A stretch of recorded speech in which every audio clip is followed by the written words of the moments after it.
Shalom les amis, alors c'est un grand jour, on va terminer le chapitre du Sheker, du mensonge de Ochot Tzadikim. Ceux qui ont le livre devant eux, c'est page 154, c'est parti. Donc on a dit qu'il y a 9 facettes du mensonge, et là on va parler du 7e. Amate Chavero, celui qui va tromper son ami. Il lui fait croire qu'il lui a fait du bien. Par exemple, tu cherches un emploi, et ton ami connaît le patron. Et toi tu vas le voir, t'inquiète pas, hein.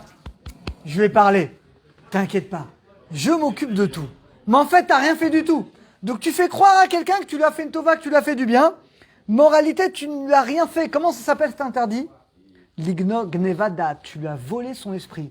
Tu fais croire à quelque chose à quelqu'un, alors qu'en réalité, il n'y a rien. Comme quelqu'un, tu lui fais croire que tu as fait « Ouah, j'ai fait pour toi, j'ai fait ça ». Mais en fait, tu n'as rien fait. Afilu dato shel goy, même un goy, on n'a pas le droit. Ve'esh bezechet, et il y a une faute, qui a nous chavim, parce qu'on doit parler Emet. Ashmini, 8e. Amishtabea bemalot, quelqu'un qui va louer des qualités qu'il n'a pas. Et ça, c'est une grande faute. Keshitalel, parce qu'en fait, la personne, elle veut à tout prix que tout le monde sache qu'il, lui, il est le grand tzaddik, le grand généreux, il fait les paniers de Shabbat, il veut que tout le monde sache. Et c'est pas bien parce que ça prouve ce qu'il fait, il le fait pas pour Hachem. Il le fait pour sa réputation. Amuchachami, mishimechabdim moto, celui qu'on lui fait kavod, parce qu'on croit qu'il connaît 2 masertot. Et en fait, il n'en connaît qu'une, c'est pas bien. C'est qu'en gros, les amis, on ne doit pas se faire passer pour ce qu'on n'est pas. Et aujourd'hui, on est dans une génération où, malheureusement, c'est très courant. Les gens adorent se faire passer. Il y en a qui se font passer pour des mekoubali, mais en fait, ils vont arnaquer les gens. Il y en a qui vont se faire passer pour des grands généreux. En fait, ils prennent l'argent des gens et en fait, ils le gardent pour eux. Il y a plein de... Voilà. Donc, on doit faire les choses pour Akadosh Baruch Hu.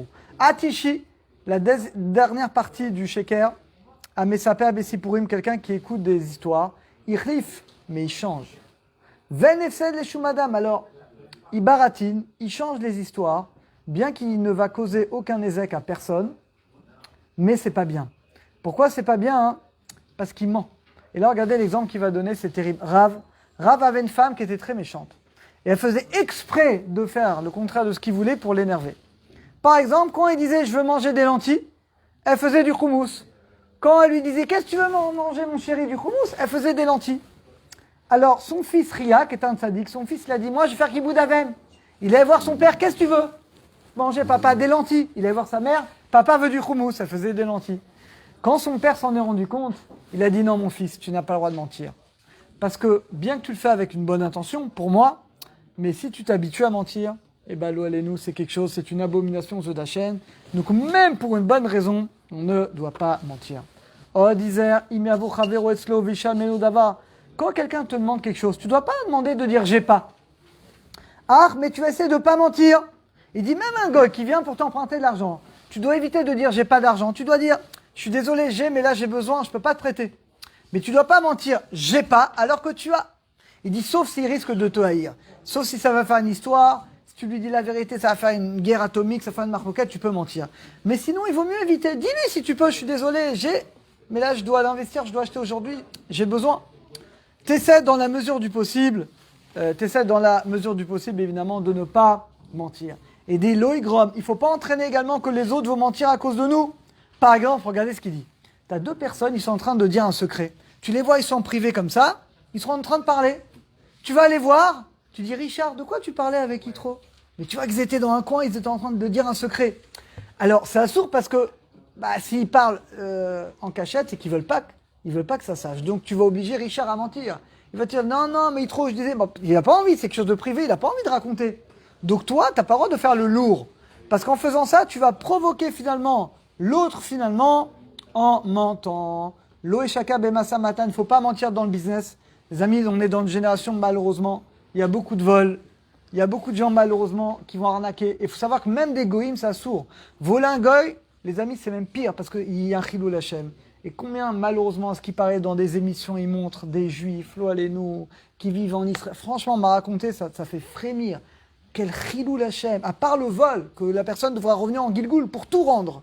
Mais quel chilou lachem, quelle profanation du nom divin. Si vous connaissez des gens autour de vous qui sont dans des métiers de vol, vous avez une mitzvah de les réprimander, de leur faire prendre conscience de quelque chose de très grave.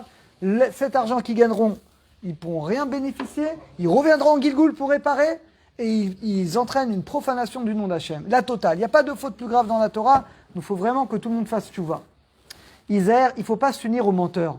Parce que les gens qui mentent, si tu t'unis à eux, bah, tu vas apprendre d'eux et toi aussi tu vas mentir.